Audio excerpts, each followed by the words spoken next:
What's up, y'all? It's your boy Jason here with the Cowpart Bros. Coming to let you know that the official date has been set for the anniversary episode, and then it will be Thursday, April 21st, episode 53. So mark your calendars down, make sure you check it out. A lot of big things planned. And make sure you continue to get us some messages for the anniversary show. And again, get those to us by Thursday, April the 14th. That way we have time to get it into the actual show.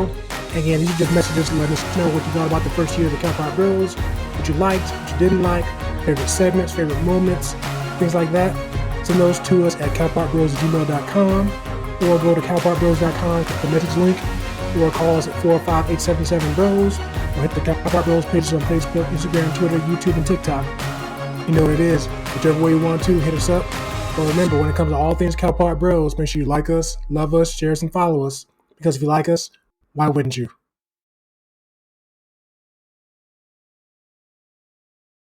Welcome back to Cowpart Bros. Jason and I are fresh off the first segment discussing the State of the Union address. Some rebuttal is expected. But yeah, I can see why a guy like Jason just can't get jiggy with all the pomp and circumstance at the State of the Union. In the second segment, we're going to be talking about the fact that even with Texas's incredibly restrictive ban on abortion, what's even crazier is that abortions are going up in neighboring states. And I'm referencing an article from Yahoo, Oriana Gonzalez. This came out March 5th. New data shows Texans overwhelmingly travel out of state to get abortions after ban took effect. The number of Texas residents who traveled out of state to access abortion care increased dramatically after the most restrictive abortion ban in the United States went into effect in the state in September. Newly released data shows Planned Parenthood health centers in Texas surrounding states saw a nearly 800% increase in abortion patients from Texas between September 1st and December 31st, 2021. Meanwhile, in Texas, the number of clinic abortions performed in the state fell by approximately 60% in the first month after Senate Bill 8 was enacted. Oklahoma saw a nearly 2,500% increase in Texas patients compared to the previous year. Texans made up over half of the total number of abortion patients in the state's Planned Parenthood health centers, compared to less than 10% in 2020. New Mexico saw a 100% increase. In Colorado, there was more than 1,000% increase in abortion patients from Texas compared to previous years.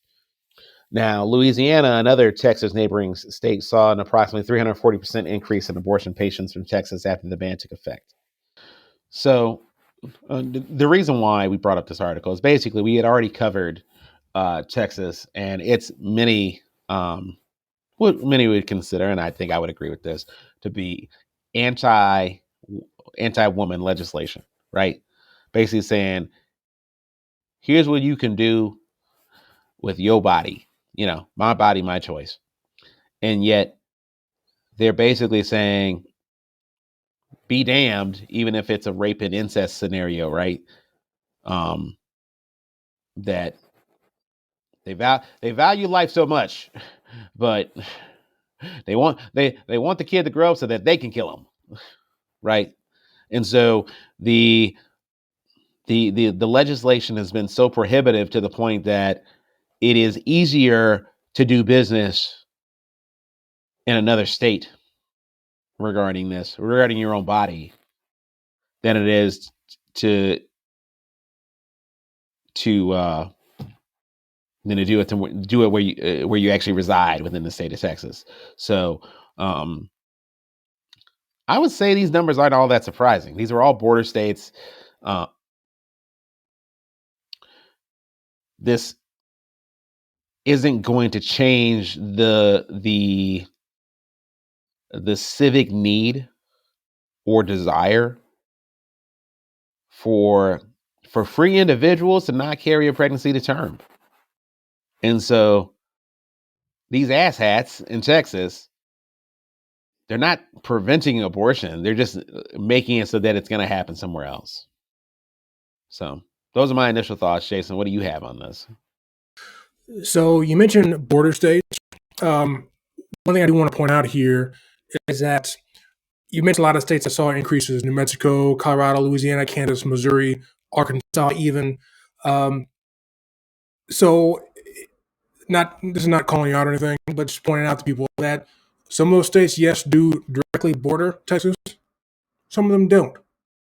Technically, Colorado, Kansas, Missouri, they're not the next states over to Texas. They're actually 2 states away at least. So people are willing to drive 2 states away, some of which may be availability, but willing to drive 2 states away just to get this stuff done. I found an article from an ABC News article that talking about the same thing. And the people are even going as far as California, Florida, and New York as well to get it done. Those states as well saw a smaller increase in Texas. Uh, women with Texas addresses and zip codes coming there to get them as well. Now they mentioned some of that maybe just because they have family there, it might have been easier to get it done. Still, if you're willing to go that far away just to get it done, that says a lot.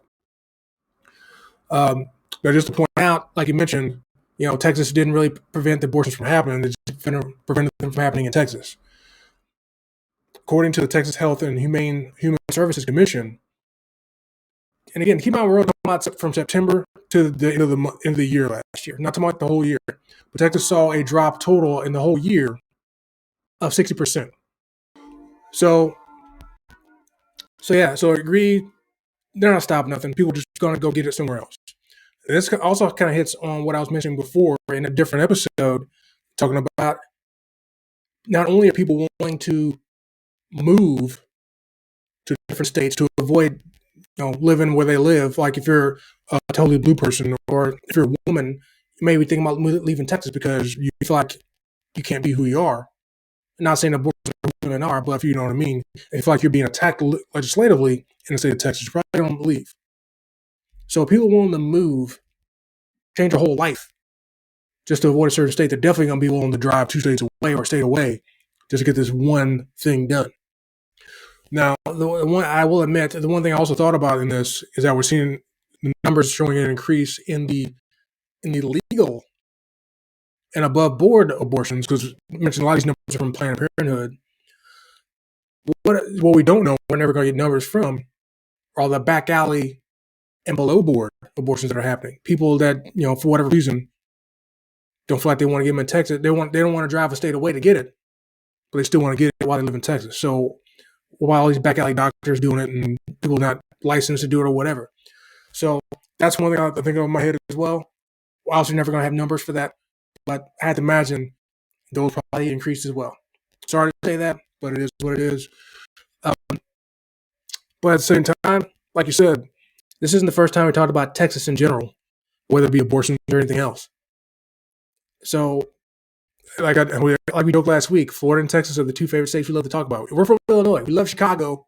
We love being from there. But we definitely talk about Florida and Texas a lot, and probably more so than Chicago.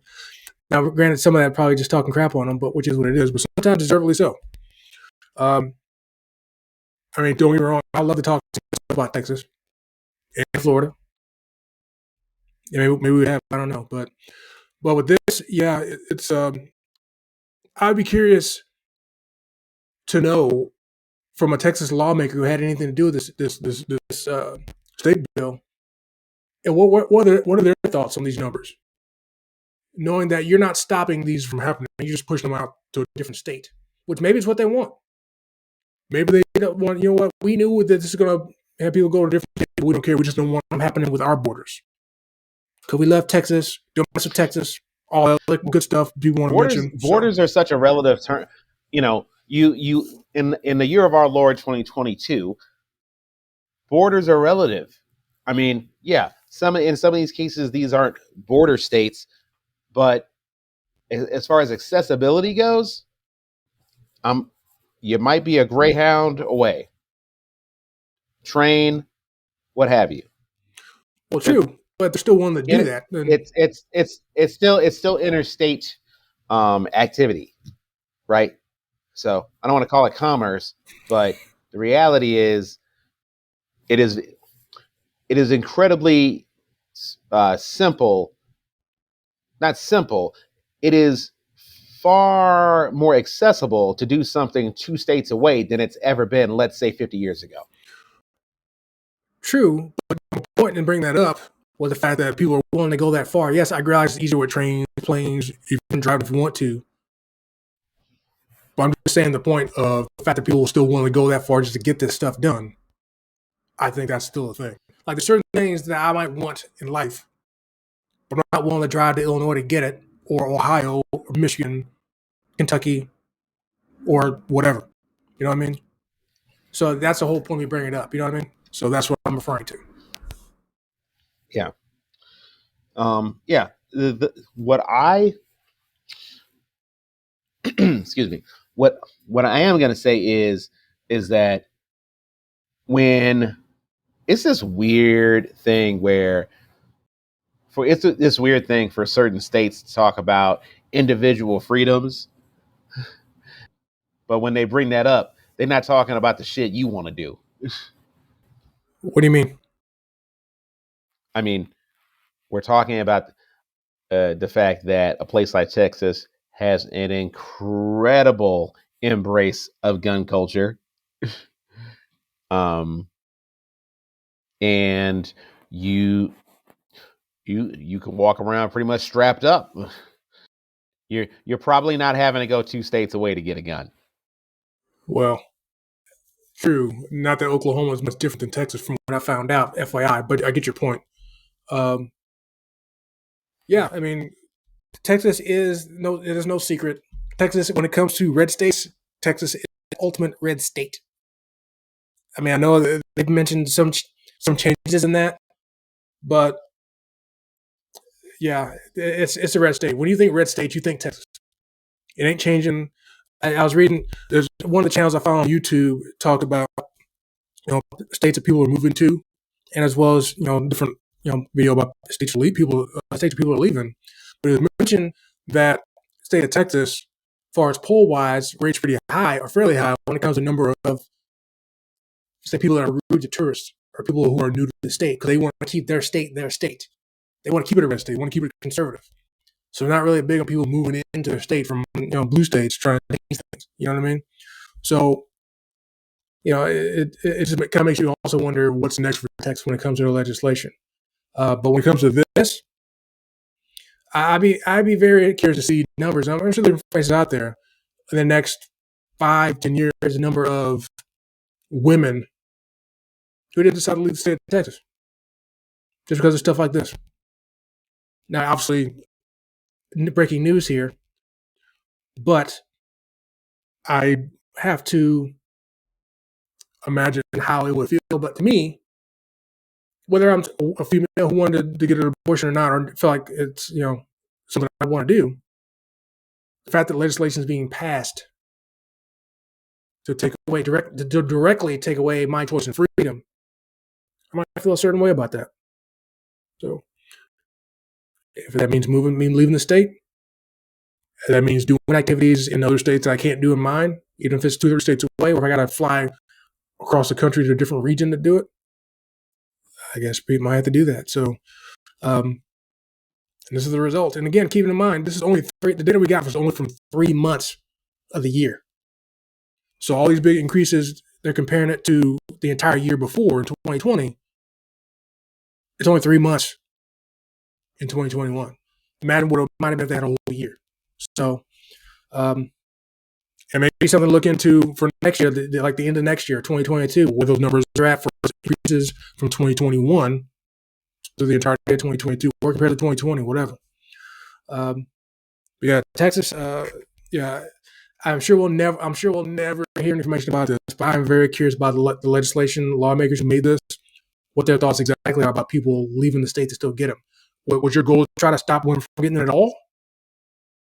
That is their goal. What I'm saying is try to say objectively that's their goal. What I'm saying is, what is their goal? Try to say, hey, abortions are bad. We want to make you see that, so we're going to create a law saying you can't do that. So we want to try to curb your mind and say no, be the Christian thing and don't get abortions. Or are we just saying, you know what, we know what's going to happen. We don't want it to happen in our state. We want to, and then that 60% number I mentioned earlier about the decrease. They're probably proud of that. And that might be what they want. They might not care that people are going to every other state in the country, as long as it doesn't happen in their state. It's probably all they care about, which to some degree, I get it. I mean, obviously, you want to take care of your state no matter what it is, whether it be Indiana, Illinois, Texas, whatever. If your goal is to try to stop it all together, that was a massive fail for sure. Yeah. And I also think that a lot, you mentioned the whole prospect of moving. Listen, for some folks, there's not a viable way forward. I think a lot of engaged citizens will say, okay, since we've already talked about politics on this show this week, how many of those that voted for it are going to be up for re-election this year? That is the question I'm curious about. Probably all of them. So, yeah, to me, there is the immediate concern. Hey, can you actually still have agency over your own body? And then there's also the secondary concern, which is, why are you voting for motherfuckers that keep wanting to tell you what to do with your own body? So those are my thoughts. So that's going to be a research topic for myself personally, is to see. I wonder how many of these individuals are going to be on an election form this year. 100%. All right. That concludes our segment over the regional impact of abortions practically being banned in Texas. Coming up next, we're going to be talking about UFC heavyweight champion Cain Velasquez. Coming up next, the Cow Park Bros.